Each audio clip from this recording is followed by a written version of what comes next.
Well, welcome back. What I'm going to be doing today here, it's pretty quick. It's cleaning up a rookie plug on this parting board and then spraying the PVA on it. So I got this light in just a little bit, so hopefully it's not as washed out. So what I'm going to do, take this plug. First thing I got to do is really wax it. So those of you that were following along, I didn't go through the whole process here, but I showed where the lacquer is being sprayed on the plug. I put 2 coats of lacquer primer. One was the primer from, it's like a product from Harbor Freight, and the other one was a Napa product. And they both work well. The key is on the primer, I guess, is to actually let it cure before you sand it. I'd sand it with 320, and then I'd go around and hit it with 400. And then once I got the primer sanded, then I went back with some white. It was acrylic lacquer white. You buy it at the hardware store. It's readily available. So they've got Rust-Oleum. I'll show it. So this is the final coat right here. It's just lacquer. So your choices of this brand of lacquer are three choices. You got black, white, and clear. The only thing I use this for is to actually spray these plugs. That lacquer allows me to get a pretty good finish. Once I get it all lacquered up, and I try to keep it as smooth as possible by spraying it somewhat wet. I wet sand it with 1000. And once that happens, then I just use some polishing paste. You can use whatever brand. Now this brand here on this wax, this is what they call it, Paste Whiz. No special preference. It's just what the composite shop had for sale on the shelf. It's really a nice consistency. It's not too thick, not too thin. And believe it or not, don't ask me why, but this paste wax, the Whiz, has got a smell to it. So it's almost like some of this waxes you use on cars. It's got a smell to it. But this is made for molding. I was asking the guy, he said there's not really any difference. There's so many brands out there, as long as it doesn't have silicone in it. And I'm trying to spec out some mold release. It's an old AdTech product. It's this stuff here. That was probably 30 years old or more. And I put in an order for a gallon of what I think is the actual replacement for that. And I won't know till I get it. This is what I'm thinking is the replacement is. It's that's the reference number 87X11, but it's a Lilly Ram 306B is the part number. Now whether that's the replacement for this AdTech, I don't know. The only way to find out, I guess, is to order it. When you try to go back 30-some years and research where you left off, it takes a little work. You know, this stuff is sold out to other companies or discontinued, and there's all kinds of scenarios. Now what I did with this fuselage plug, since the primer went on, I lost my center lines. I took these straight pins right here and I inserted those on the center line. I did 2 in the front, of course 1 in the back. It's all there's room for back here. What that's going to enable me to do on this plug, which is really important on this plug, because the bottom of this fuse was told to me that it will probably be set up to act like a cowling, and the motor is going to mount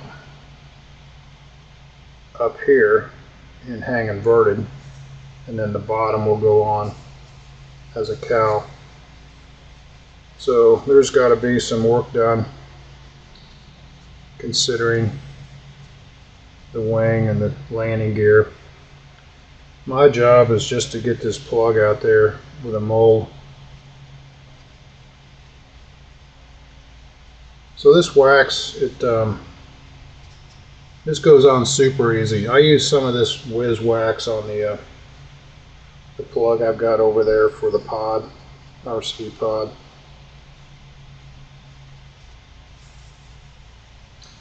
I always like to get a wax 360 everywhere before this thing actually goes in the parting board.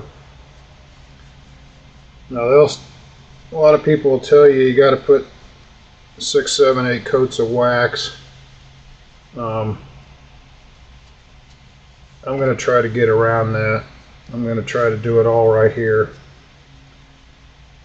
Whether or not it'll work, I don't know, but the main thing is when you look at the PVA, how the PVA goes on. If the PVA starts to beat up on your not orange peel, but fisheye, then you got to clean it off and put more wax.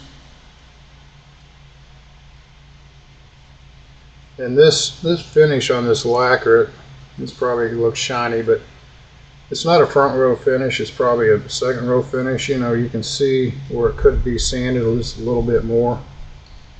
But the way I look at it, you can only go so shiny to where it doesn't matter, because then you're going to spray the PVA. And I don't care how shiny you get it. You can get it like a mirror finish, but as soon as you put the PVA on it, you can only get the gloss that the PVA will allow you to obtain. And the way I work around that is the PVA goes down, you put the gel coat on top of that, and then you go to the molding process. And after the fact, once I pull the mold off the plug, then I'll go inside the mold and actually wet sand and buff it out. And that's how I can retain a gloss inside of a mold with PVA. You have to do a secondary buff out. Now if you use a chemical release, you'd be able to retain the gloss. So let that sit there for a minute. Now when it comes time to wax the parting board, just make sure you get it everywhere it needs to be. I even go over the edge a little bit. Pretty liberal here. Come around the edge. I'll take it down on the plywood form.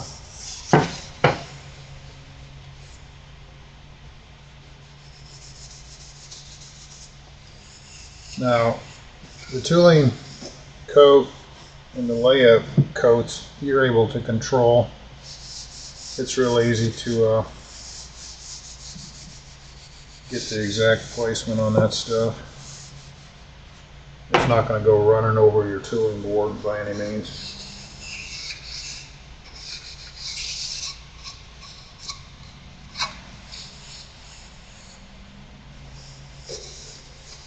I'll let the solvents kick off, and I'll go back to this part of the plug.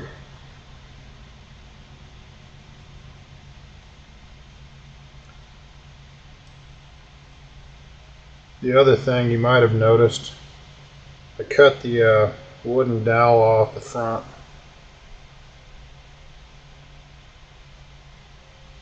That was just to facilitate holding the plug while I painted it and sanded it. Doesn't need to be on there now. But I'll tell you, one of the advantages of having it on my other pod was when it came time to pop the plug out of the mold, I was able to dig into the the dowel with a screwdriver and use that as leverage to pop it off. And I'll probably do the same on this. This stuff's all pretty redundant, but if you're tuning in and it's new, that's good. So right now, the Brodak contest in Carmichael, Pennsylvania, I believe, is going on. They've got a couple good days of weather, I believe, here,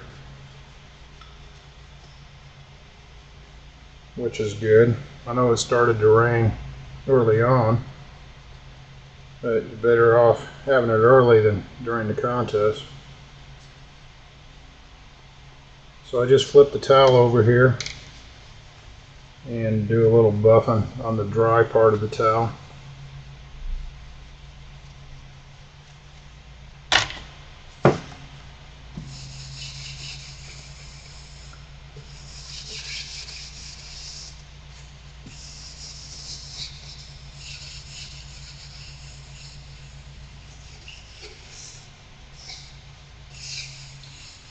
So I tried to get some of the waviness out of this board. You know, when I cut the hole for the plug, it wanted to sink down just a little bit. And what I did is I went underneath this box and I added some gussets. And that allowed me to prop up this Formica a little bit. Now this Formica, you know, it was basically, it's free, it's scrap. You know, you can get it from a counter supply place, cabinet builder, I mean. And it comes in really various thicknesses. Some of it's made to roll up. They roll it and then laminate it. And some of it's a little bit thicker. It's meant to lay flat. So if it was in a roll for any length of time, which this was, it sort of takes on a curve.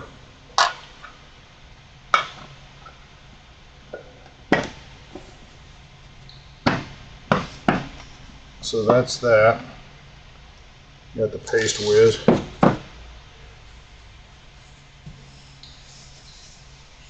Now, this clay here, I got this on Amazon, Pelican clay. And it almost feels like half wax, half clay, and it's super easy to mold. Easy Composites sells a version of this. It comes in a brick. It's yellow. It's the same stuff. So Pelican makes clay for hobbyists or kids. That's what this is for. And then they make it for mold making. But I got this on Amazon. Comes in 7 colors. Let's see here. NAKIPLAST. Soft modeling clay. 622712, I believe, is the product number. 622716 is a barcode number. So if you look it up on Amazon, you'll probably be able to locate it. Now, one of the things that's going to present a problem, or something I got to pay attention to, this here, there's no way around it. This here is got to be clayed up. So when I lay up this part of the mold, which is the bottom, it's got a little boat tail curve on it, and the draft angle is going the right way. When I actually lay up the top of the mold here, you can see that it's going to have the wrong draft angle right here. So what I've got to do is build this little bit up here with clay. So when I make this mold for the top of the half of this fuselage, it's going to have to be shaped a little bit different with clay. Now,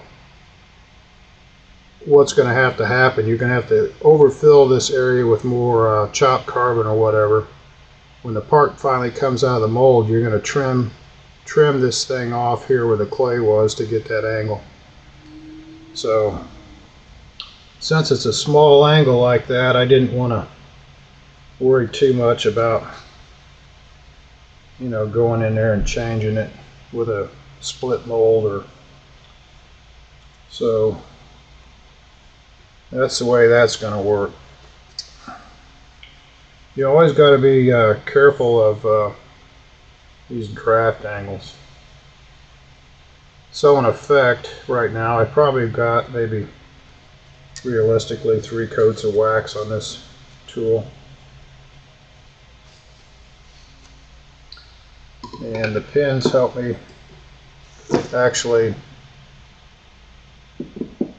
center this thing. This fuselage is split from the top to the bottom. It's not split from down the side. Well, it's not split top to bottom, it's split on the side, I guess. So that's what I meant to say. So the next step is to actually get some support underneath this thing.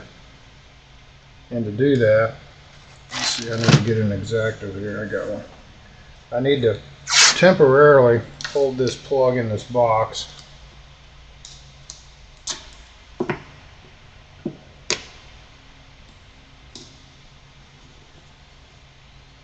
Put a little tape over it.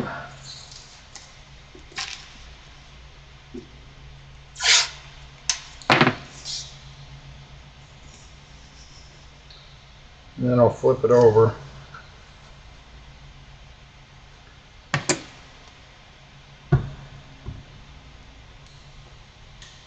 And this will allow me to come in here and glue in some supports like across here. A little bit better view here. And I don't get too technical here. This is just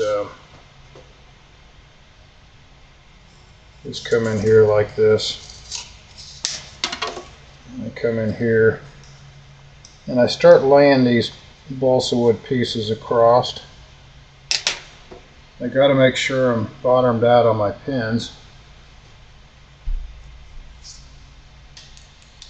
And I'll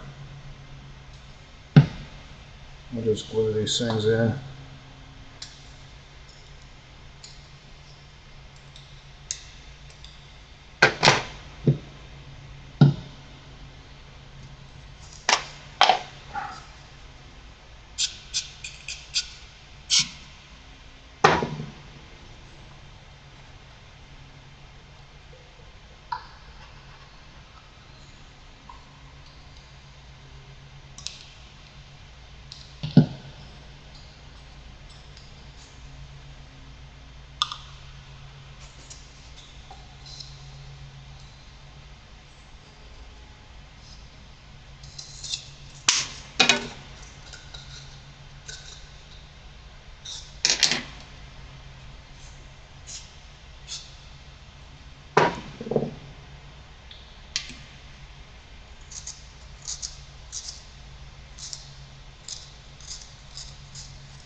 And I'll just go back and forth here with this balsa wood. I'll probably also try to do some angles, I don't know. I'll change it up a little bit. One of the things you want to do, you want to support this balsa wood, or you want to support the plug from going through, but you also want to support the plug from twisting like this. So once I get these supports in, I'll go at an angle and add some more. And it's just it's like the old Frankenstein thing. You just keep adding these pieces and ad-libbing it as you go, see what needs to be done.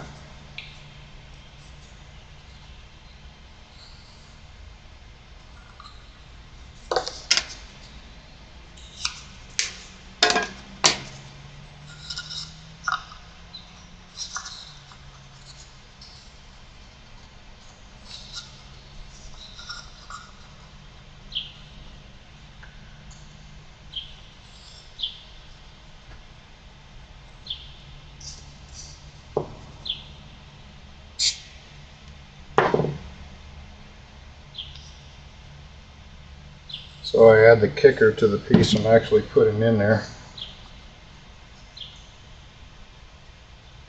And that'll help support it. I remember going to Jack's hobby shop one time. He was building an airplane on the counter. And he was putting formers in. And Jack did one of these numbers like this. He snapped that piece of wood off, put some CA on it, glued that former in. I said, "Dang, Jack, aren't you going to be worried about that fit or anything?" He said, "Nah, if you don't see it, don't matter." He said, "It'll be strong enough." So it was always fun times going in that hobby shop. I miss those days. So I go back and I make sure that this thing's still bottomed out on the pins, because I don't want to be gluing these supports in and not have them supporting the fuselage where I want it.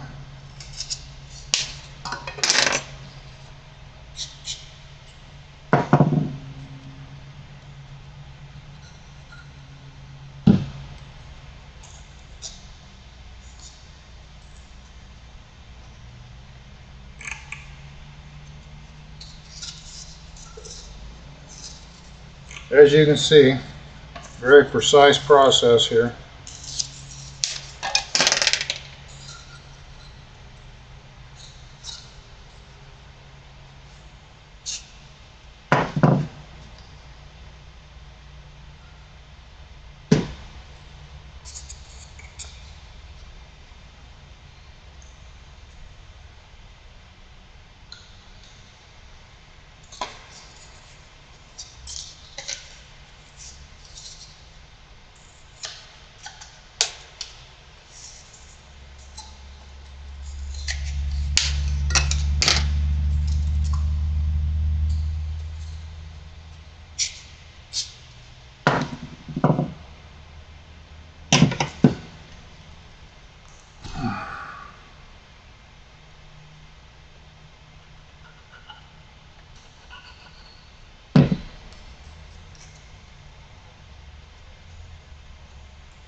Another thing I like to do when the parts get really small, I like to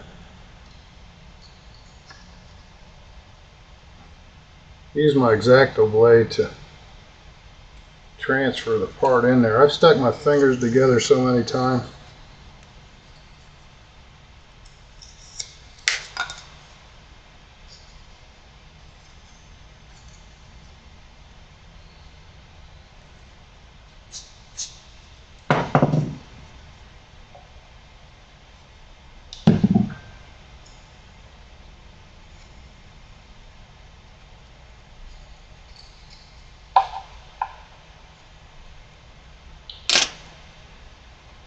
So that's coming along pretty good. You can always glue more in there, you know, in different places. So I'm going to put some diagonals right here.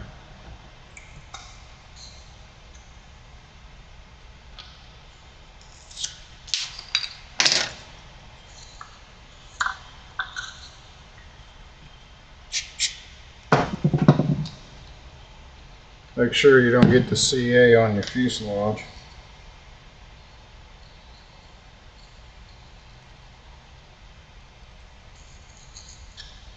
And of course, the clay that you're going to pack around this thing, it does add some holding power. You can't just rely on the clay. Now, on some really small stuff, I've sort of been able to get away with that. If it's a real small wheel pant, I'll jam enough clay underneath it. But I like doing this wood deal here.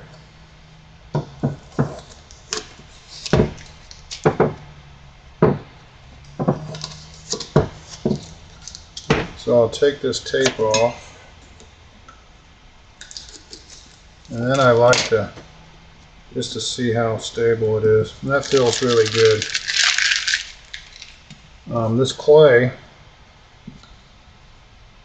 is really pliable. Now, if you're out here in the middle of the winter and the garage is 55, 60 degrees, you got to warm it up in your hand. But this clay here is just about ready to work in these cracks. So this will move around, but it's supported, and I feel really good about it. So let's work some clay into this thing and try to jam it through the opening so it actually carries on through the parting line. And I like to put a little clay on the inside of the box too. So make sure you push it through the gap, maybe at least a 1/16 or an 1/8.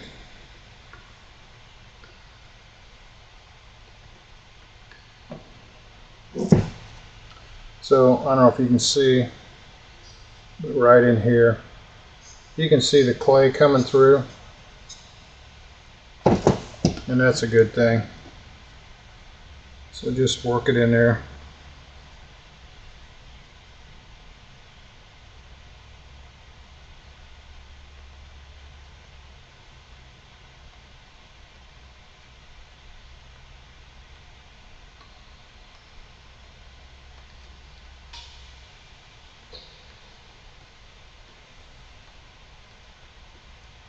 So these pins, I'm trying to figure out, I want to leave them in there. Trying to figure out if I should leave these in there when I do the surface coat. I think I will. I can always, when this thing separates, it'll be alright.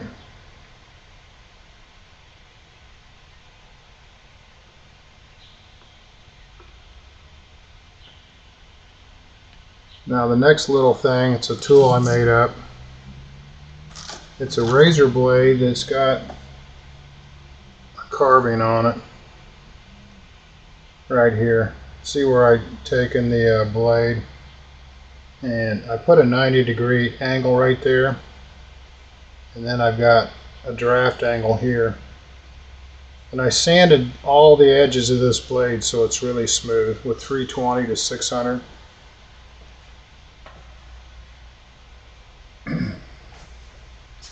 That way it's not digging into the plug or anything.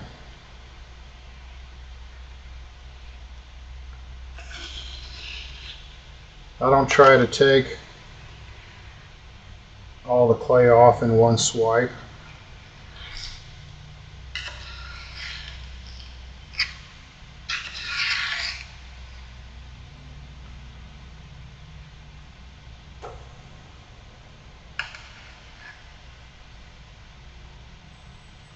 sort of work it off like that.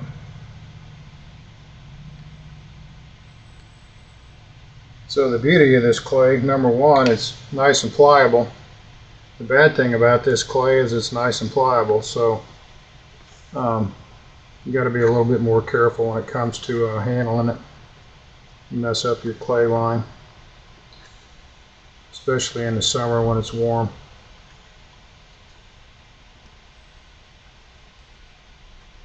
And then you can also work it down in there with the knife.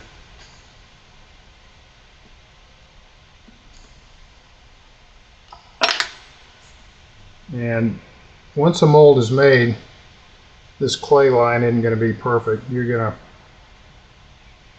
notice the difference from the mold to the plug to the clay line. You'll never get the finish on a clay line. You'll be able to notice it, but it doesn't really matter. What matters is the plug. So it's a pretty big gap here. So I'll probably make sure I get some on the inside.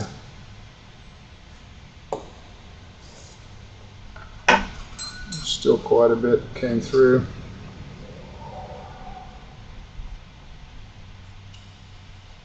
And obviously I can't go where those little braces are, but I can get in between them.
Now this is a really tight gap right here, so I don't think we're going to get much squeeze through on this part.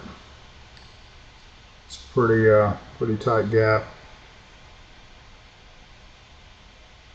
And these gaps aren't going to be perfect.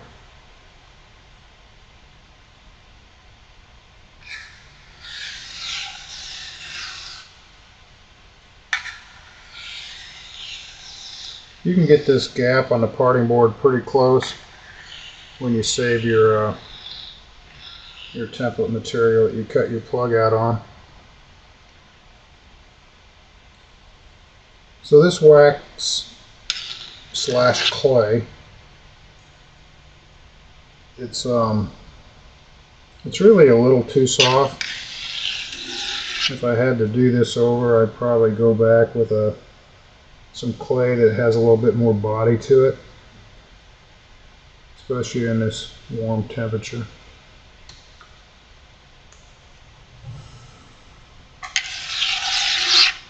So like I said, this is a modified blade, so I took all the sharp edges off this blade and it's down to a really smooth edge on it.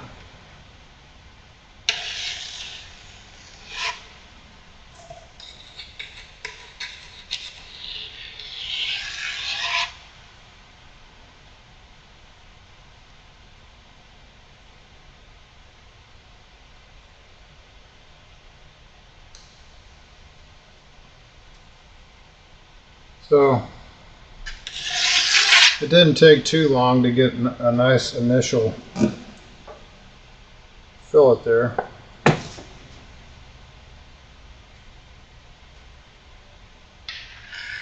And that parting line, you want that line when it comes up next to that plug to be a sharp.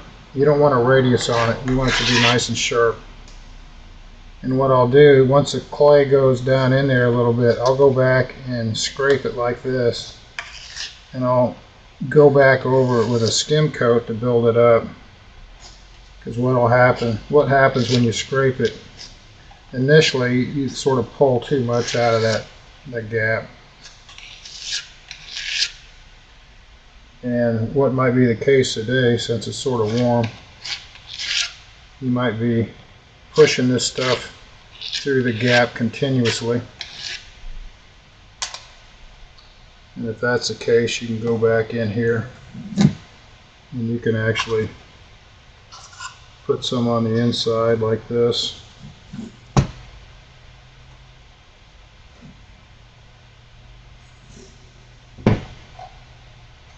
Run a bead down in there. Flare that out.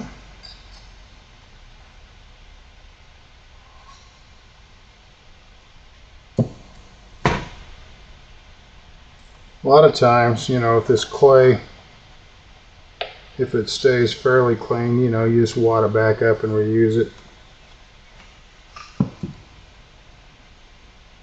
Now once you get too much dust or dirt in it, might as well pitch it. Doesn't want to smooth down very well.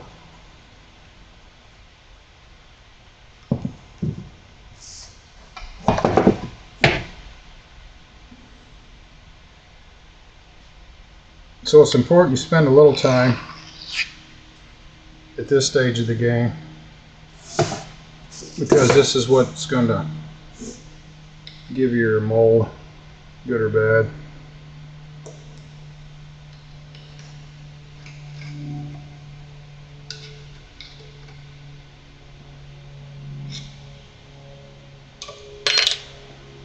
You know, really, after looking at these little pins, once this is molded, I guess you can consider these pins to be a little key to lock everything together.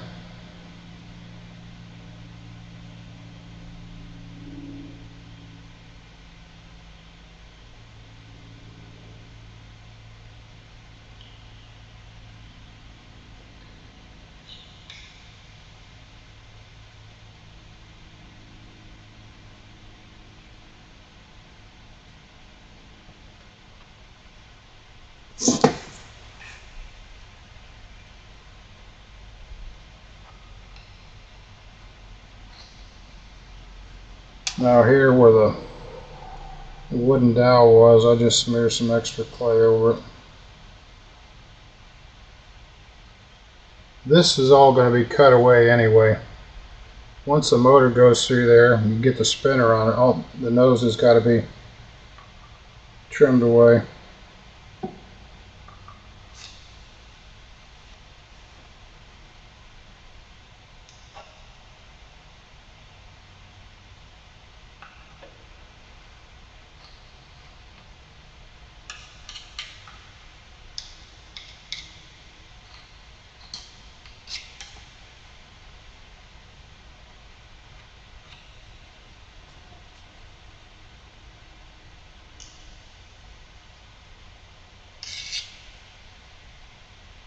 You got to remember, when this clay is in your hand, it's 98 degrees, so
Once I get to this stage, I almost have to pick it up and candle it,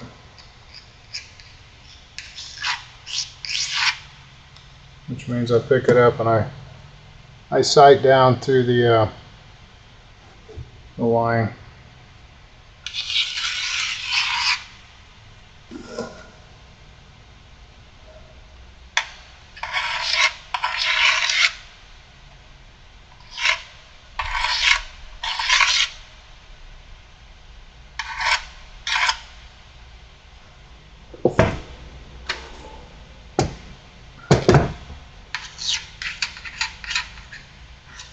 When you got a bird's eye view, it's hard to tell if something's straight. You got to get down and look at the angle, I guess.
Now if you dig too much clay out of this thing, or you mess up the parting line, it's no big deal because you can go right back and add more clay. So you really can't make any mistakes at this point.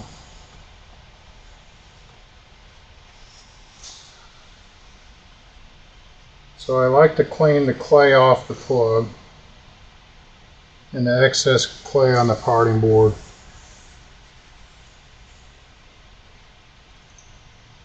And I'll go back and I'll double check to see how close everything is.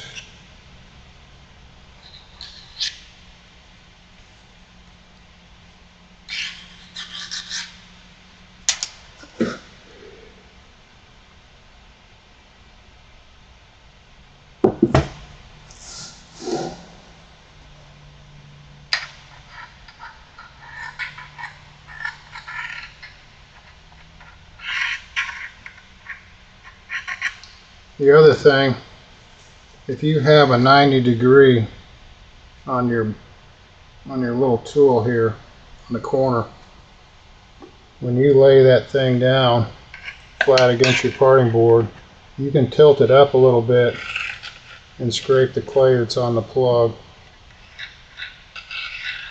It also is a gauge to make sure you got a draft angle. So not only is this little tool a scraper, but it's also a visual to make sure that you're not going past a positive draft angle.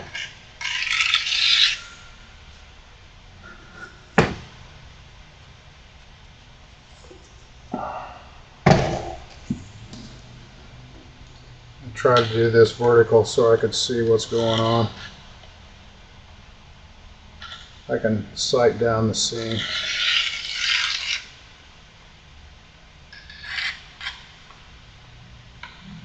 People that have done this work before, basically this is just mold making 101.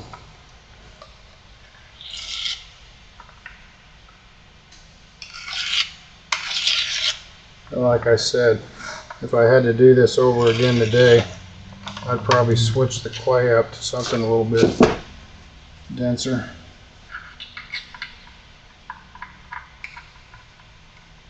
The final outcome probably isn't going to matter, but the workability would be easier if the clay was a little bit denser.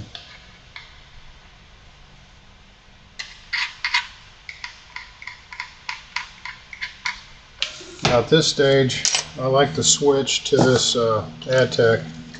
This is more of a liquid release. It's like a Johnson paste wax. I don't know how to describe it, but it's a really thin, fine wax. And then I'll go over the plug and the board. And what this wax will do, it'll also clean the clay off if you go real gently. Try not to disturb your parting line, and just go up to it and then clean off some of the clay residue.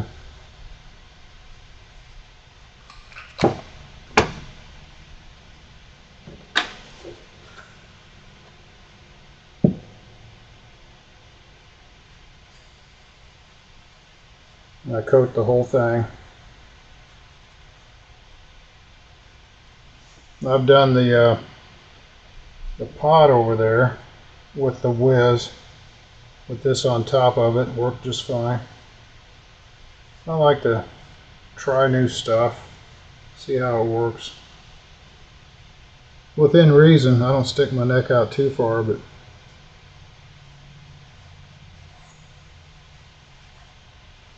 so I'm not pushing very hard,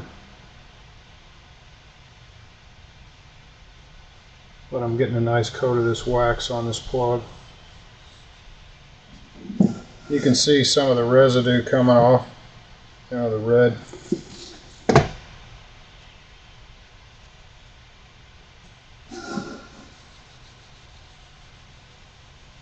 Try to stay away from that parting line. You get pretty close to it.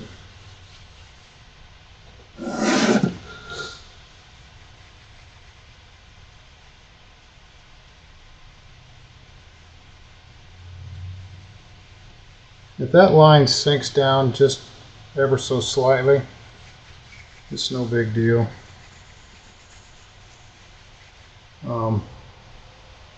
It can be cleaned up after the fact.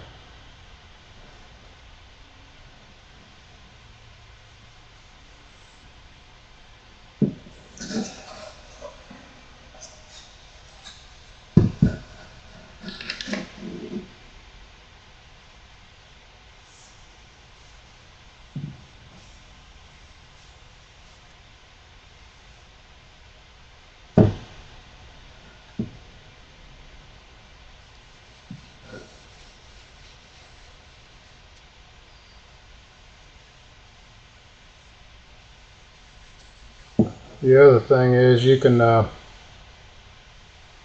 fold this towel to where you have somewhat of a sharp edge on it.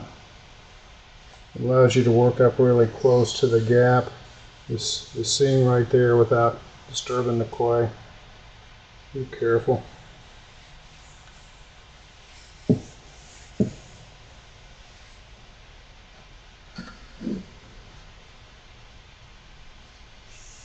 If the clay, or if the wax dries and you rub over it with another wet application, it'll actually cut and clean it. You don't have to really buff it. It'll sort of clean itself, I guess, what I want to say.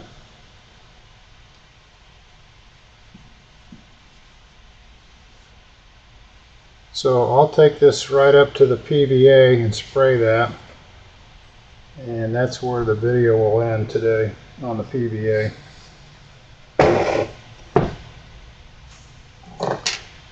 And then I'll let the PVA dry. And then later on today I'll start the gel coat. Once you start the gel coat, you got to keep rolling.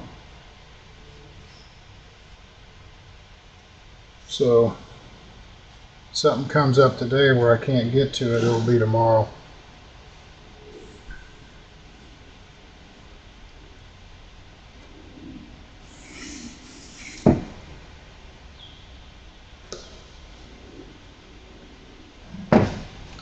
So it's looking really good.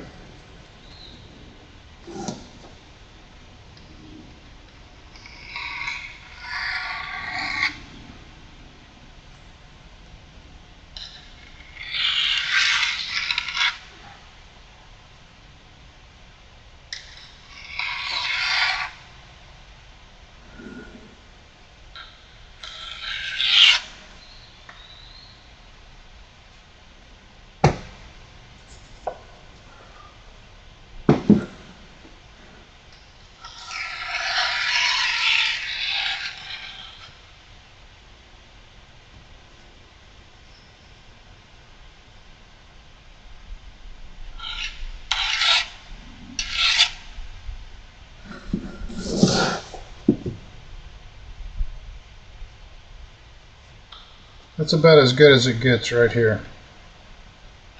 Sort of like drywall. You get it to a certain point, it's as good as it gets. You got to let it go.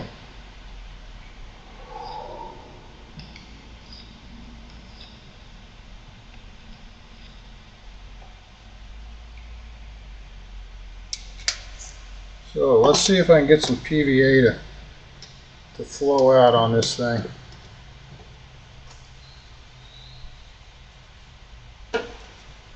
If the PVA flows without any, what do I want to say, fish eyes, will be good. Let's see here.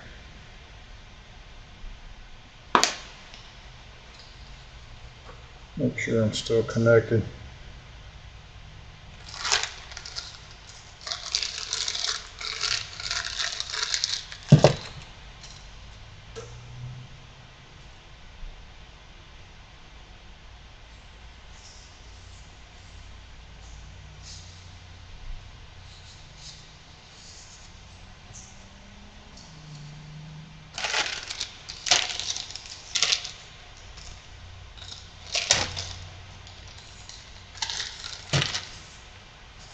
So what I use to spray this PVA, it's just a Harbor Freight gun.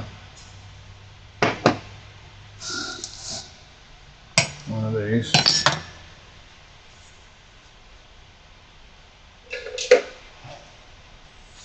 I run probably, oh, I don't know how much I got, how much pressure, but probably around 60 to 70 pounds.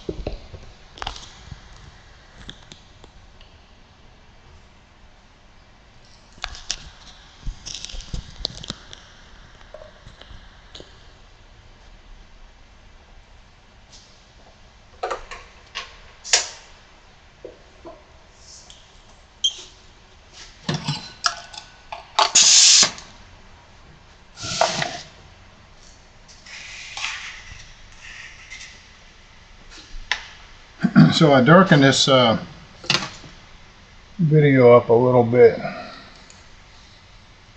Let's see here. Properties.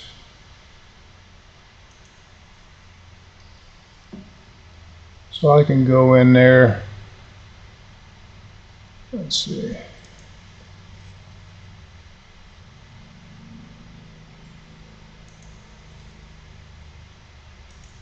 Camera, focus, exposure.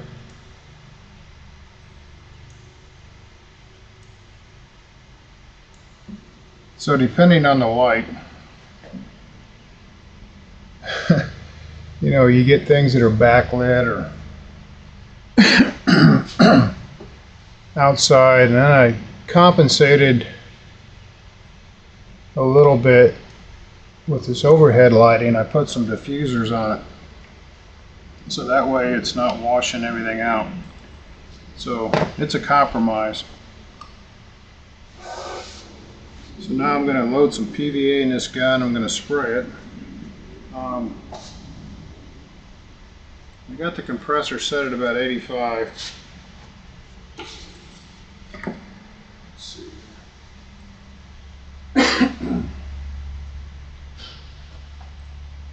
When I get done here, since I'll have all the PVA in the gun, I think I'll go ahead and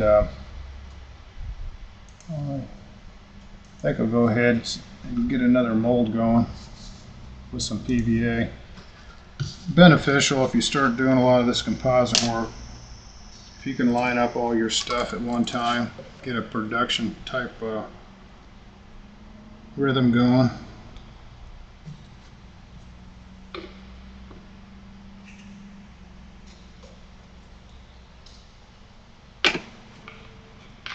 So let's see how this lays down.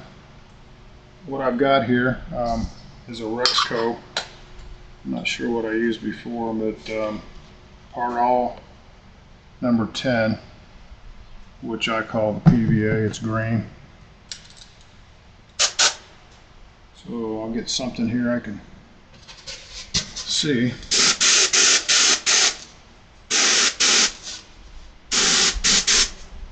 That looks about right.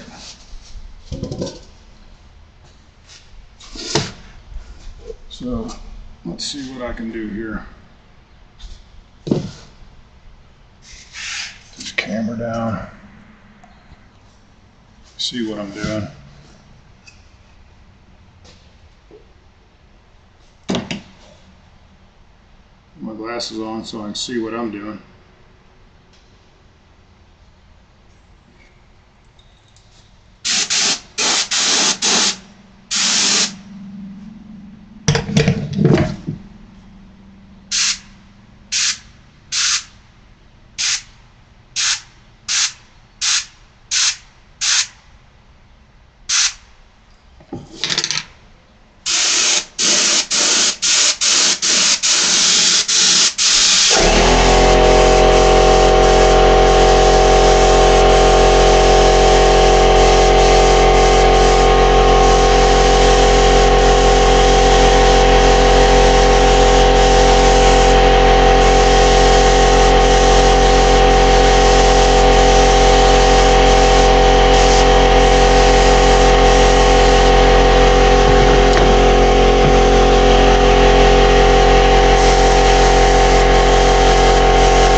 So these molds have already pulled apart.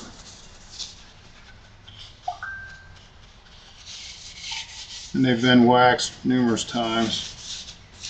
So this is just a touch-up coat. I always like on a new mold to wax it each layup for 2 or 3 holes.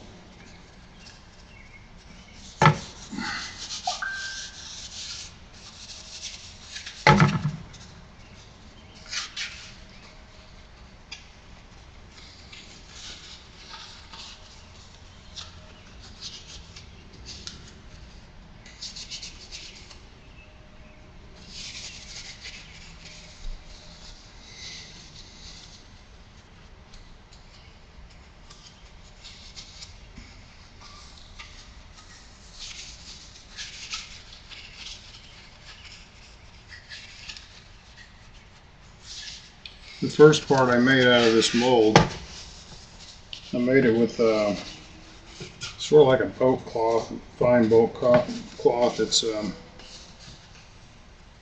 pretty tight weave, but it conformed really well.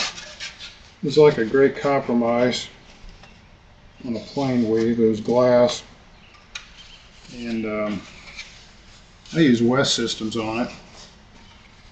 Now I know the properties at an elevated temperature isn't that great on West, but I mean for this RC stuff I think it works out fine. So if you guys are out there and you want to make parts and molds, except for maybe not bell cranks and landing gear because of the heat, but if you want to make these pods or these molds, you can just use West Systems. If you just want a room temp resin, it's going to work okay. The West Systems comes with hardeners, fast, medium, and slow, I think. Get the slow. You'll need the time. To me, after using some of these other resins, the slow seems to be fast. And I'll tell you another trick if you really get into this stuff. If you take the West Systems 105 and the Resin Services Curing Agent HT386 at 33% per hundredweight. So if you mix up 100 grams of West 105 and 33 grams of Resin Services Curing Agent HT386, it'll give you a high temp resin that you could probably use. Maybe I'm not sure, I haven't tested it. I made parts out of it, but I haven't tested the heat properties, but I'm almost positive it's elevated. West Systems, you're looking at probably 150, 180 max. I think that 180's max.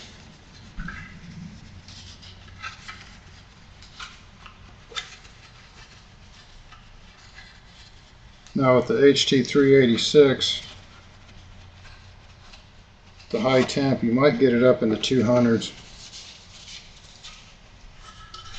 I don't have a way to scientifically run a heat deflection test on resins, but I could probably find somebody to do it.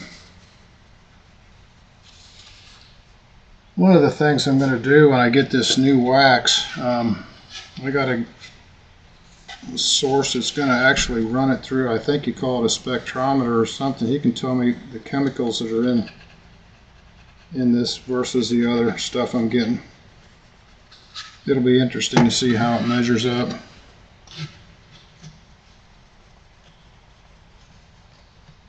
There's a guy, he's got a YouTube channel, it's called Arnold Company, I think, and they make an airplane.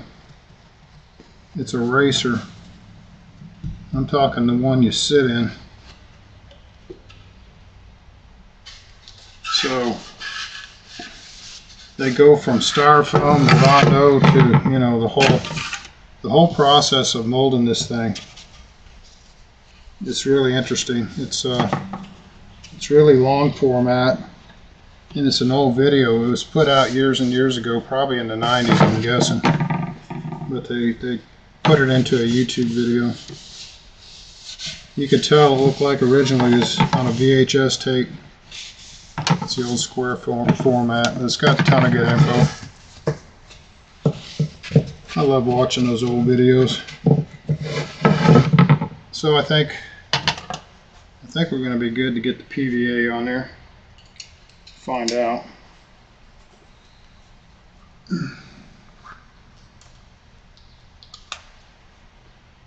And you try to keep the dust specks down, but it is what it is. If you get a couple small imperfections, you just got to live with it, I guess.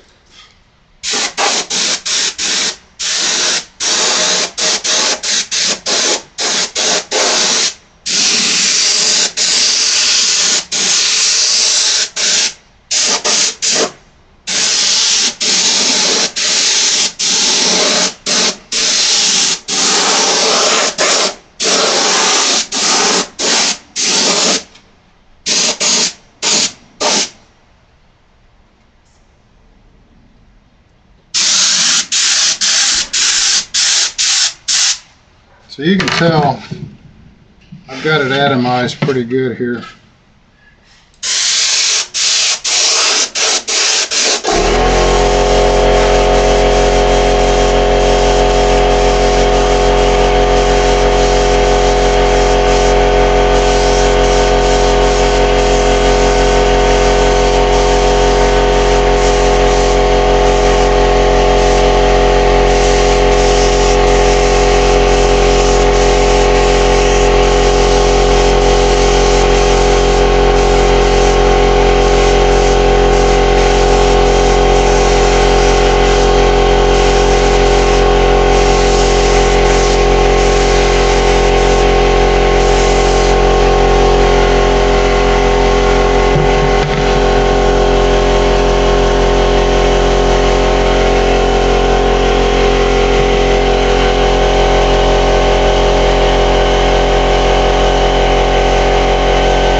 Now, what I like to do on some of these parts that I'm going to make, like this pod here, not the mold that I'm working on, but the pod, the gray molds I just sprayed, I like to choke the gun down and over atomize it so it splatters it in there and it gives you a matte finish. And I guess it's sort of the same thing as adding a peel ply. It gives you a little texture, so when you prime it, gives it a little bit of bite.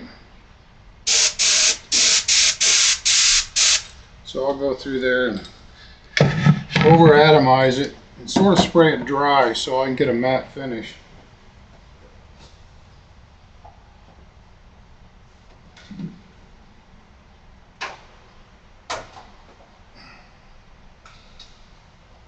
So if you'd ever look at the bell cranks I used to sell, or the landing gear, they always came out matte. That was from the PVA.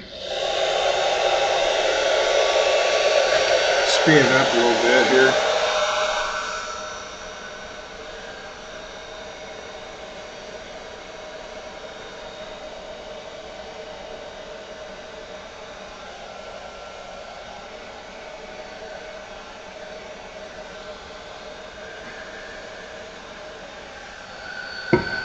This stuff dries really fast.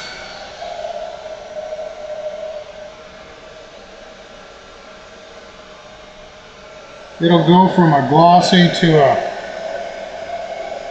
semi-gloss, wet look to a shiny.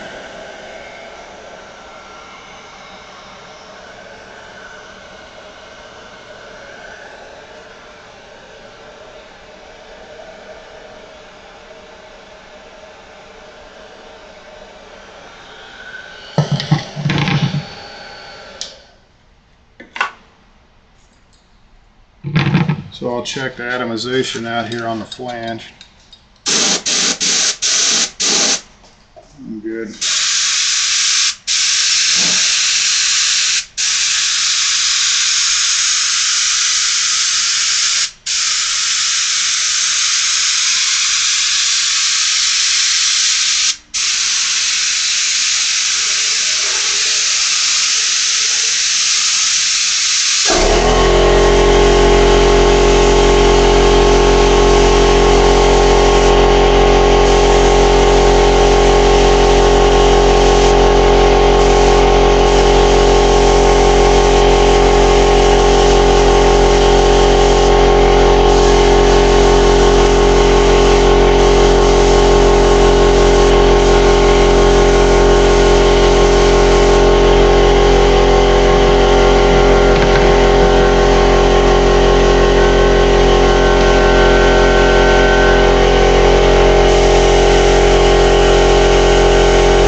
It's enough PVA for right now. At least I got these in there.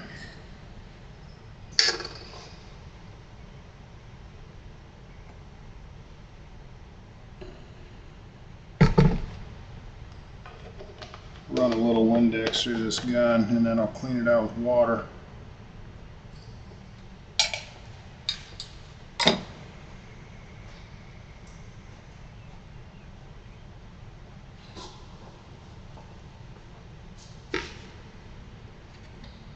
You just got to make sure you don't splash the cleanup on your mold.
So by putting the Windex in there, it allows me to let that sit there for a little while until I can get in and get some water in it.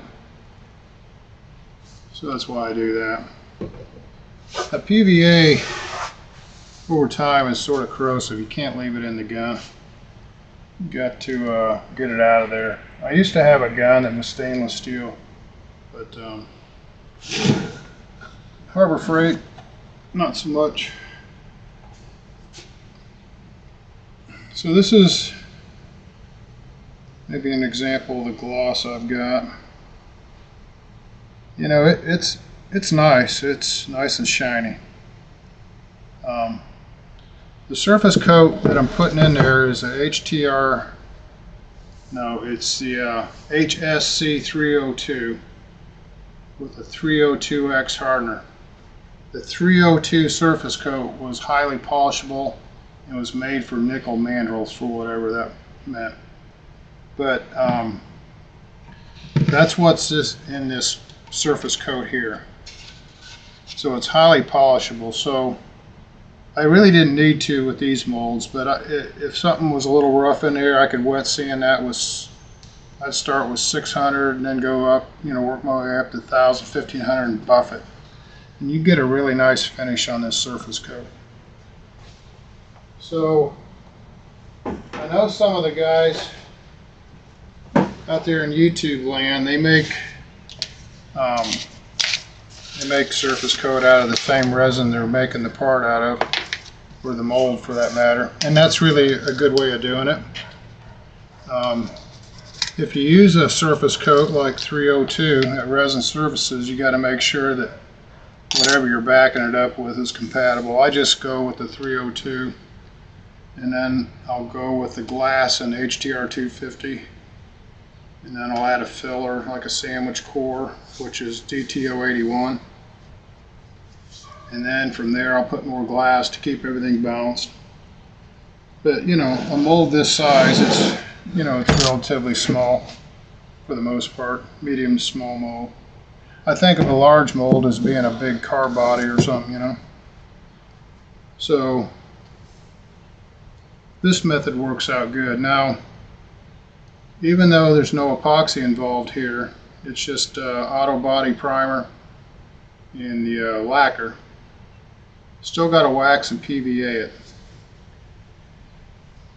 The epoxy will stick to that lacquer and it'll really stick to primer. So if you have auto body primer and you buff it and it looks slick and it feels slick and you put a chemical release on there, your chances of success are not very good, from talking to other people and also from experience. So keep that in mind. When you get to this stage for the hobby stuff, forget about all the high-tech stuff. Stick with a wax and PVA, and that'll get you where you need to go. Now, if you decide to go ahead and make a high-temp mold and you only cure it to 150, that's perfect. It'll be perfectly usable for high temp or for room temp. That being said, you could take that thing, as long as you keep a record, you know, a month or two, you could post cure it. You could put it in there and just inch it up, you know, and turn it into the high temp mold. But it's important you keep a log. What's in the mold, what it was cured at, so that way you can always go back and look at it and then go from there. So it was a really bad time to string. The weather is perfect here.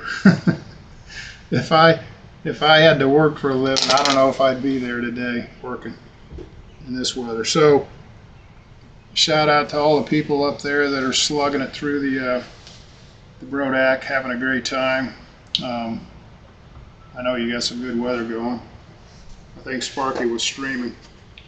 So the idea of streaming is to actually get rid of the editing, not so much to if people watch. So it gets it on the computer for me and gets it uploaded. That's about all I've got now. Just wanted to go through claying this sucker up and PVAing, and you can go back on the pod, some of these videos, it shows me putting on a surface coat and building it up. And I'll probably put that on video with this too. But if you don't watch the ones of me finishing this pod or this fuselage, you can go back and see the same thing I'm getting ready to do.